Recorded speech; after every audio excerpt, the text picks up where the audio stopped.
नाज़रीन, अवामी न्यूज़ में खबरें जो सिलसिलो जारी है। इन वक्त असीं तव्हांखे इस्लाम कोट में खबर ॾींदा हलूं त सिंध सरकार पारां थर में माल जे चारे लाइ 25 करोड़नि जी ग्रांट जो ऐलान। चौपाए माल वारे खाते पारां थर फाउंडेशन ज़रिए मालवंद में चारे जी विरासत कई वेंदी। हिन हवाले खां वधीक तफ़सील ॿुधाए रहियो आहे इस्लाम कोट में अवामी न्यूज़ जो रिपोर्टर सुभाष वासवाणी। जी हरीश, तव्हांखे ॿुधाईंदो सिंध सरकार पारां थर में माल जे चारे लाइ 25 करोड़ जी ग्रांट जो ऐलान। चौपाए माल वारे खाते पारां थर फाउंडेशन ज़रिए मालवंद चारे में विरासत कई वेंदी। इस्लाम कोट तालुके जे 4 यूनियन काउंसिल में माल जे चारे जे लाइ विरासत वारे प्रोग्राम जी कामयाबी बैदि सिंध सरकार ॾुकार सिटी थरपारकर ज़िले जे वधीक 25 यूनियन काउंसिल में मालवंदनि खे माल जे चारे जे मुफ़्त विरासत लाइ 25 करोड़ रुपयनि जी ग्रांट जो ऐलान करे छॾियो आहे।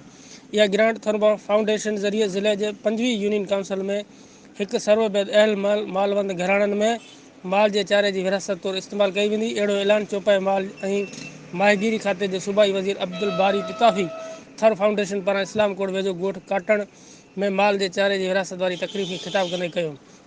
तकरीब खे ख़िताब कंदे सूबाई वज़ीर live stock and fisheries Abdul बारी पिताफ़ी चयो त सिंध हुकूमत वांगुरु वफ़ाक़ी हुकूमत खे बि थर जे मुतासिरनि जी मदद लाइ अॻिते अचणु घुरिजे।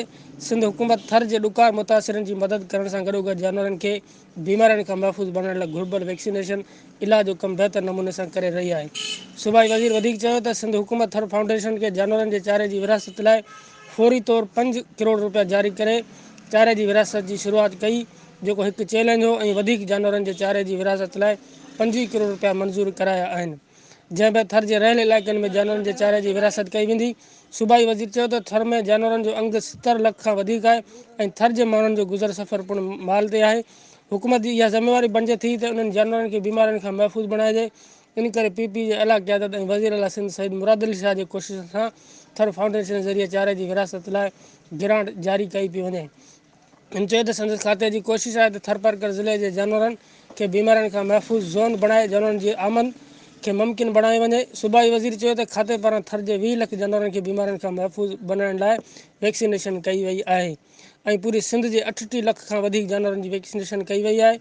इन खां अलावा सिंध जे 132 वेटनरी डॉक्टरनि, जंहिंमां 23 थर जे वेटनरी डॉक्टरनि खे मुस्तक़िल कयो आहे, जॾहिं त खाते पारां 7 मोबाइल वेटनरी डिस्पेंसरी गाॾियूं ख़रीद कयूं वियूं आहिनि। थर जे जानवरनि सिहतमंद रखण लाइ ब्रीफिंग जो मरहलो शुरू कयो आहे ऐं सिंध हुकूमत पारां बकरनि जे नसल खे बहितर बणाइण लाइ कोशिशूं करे रही आहे। सूबाई वज़ीर अब्दुल बारी पिताफ़ी पारां थर फाउंडेशन जे ज़रिए जानवरनि जे चारे जी विरासत खे बहितर अंदाज़ करार ॾींदे फिशरीज़ शोबे जे वधाइण में मुकमल सहकार करण जो यकीन ॾियारियो आहे। हिन वधीक चयो त लाइव स्टॉक जी कोशिशि आहे त मिठी ऐं अमरकोट ज़िलनि में मुल्क पास्चराइज़ क़ाइमु करे हितां जे खीर खे गॾु करे कराची हैदराबाद जे मार्केटनि ताईं पहुचाए सघिजे। थर फाउंडेशन जे नसीर मेमन चयो त थर खे मुस्तक़िल हल ॾिनो वञे त जीअं ॾुकार जो मुस्तक़िल हल कढी सघिजे। पाणी टीं तह में मौजूदु हुकूमत सहकार करे शमसी तवानाई जे हिकु दफ़ो लागत सां पाणी जो मसइलो हल थी सघे थो। लाइव स्टॉक खाते जे सेक्रेटरी एजाज़ मैसर चयो त माल जे चारे जी विरासत में शिकायतूं न आयूं आहिनि।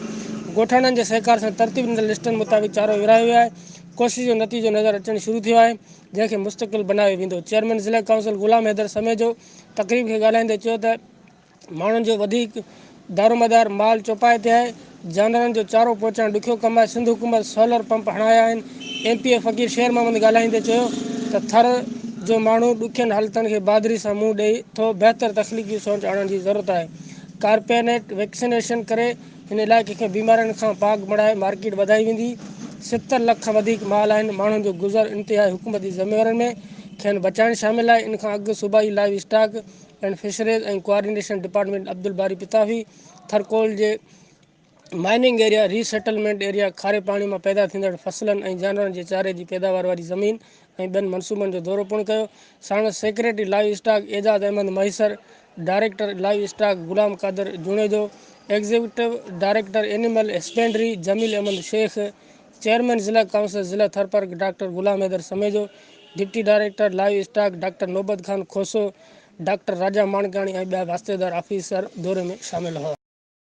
ख़ासि करे साईं बारी पिताफ़ी जो निहायती शुक्रगुज़ार आहियां, जंहिं हिन 5-6 महीननि जे दौर में हीउ ॿियो दफ़ो मुंहिंजे ख़्यालु थरपारकर आयो आहे ऐं ख़ासि करे इन जो इंट्रस्ट इहो ई आहे त हिते जे मालवंद माण्हुनि जी हर मुमकिन मदद कई वञे।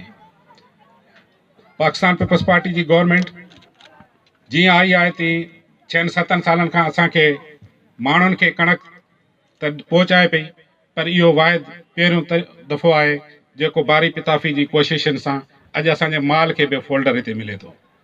सो आऊं हिकु दफ़ो वरी बि साईं जिन जो शुक्र थर में हीअं डुकार आहे ऐं जानवर मरण जो सिलसिलो शायदि शुरू थियण लॻे त असांखे कुझु करणु खपे हिन डिपार्टमेंट माल जो। उन ज़माने में जल्दी सां हिकिड़ी समरीअ सां प्रूव कराए वरिती।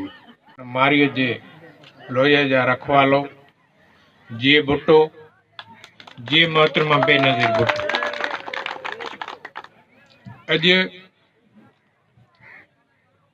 जंहिं तकरीब में तव्हां सुबुह खां इंतज़ारु कयो असांजे मिनिस्टर साहिब जो, उहे हिन तव्हांजे नंढड़े ॻोठ में जेको पाकिस्तान पीपल्स पार्टी जे तरफ़ां सिंध हुकूमत जे तरफ़ां तव्हांजे वधीक ख़बरनि ऐं तफ़सील लाइ विज़िट कयो अवामी news Facebook page, YouTube page ऐं अवामी न्यूज़ वेबसाइट।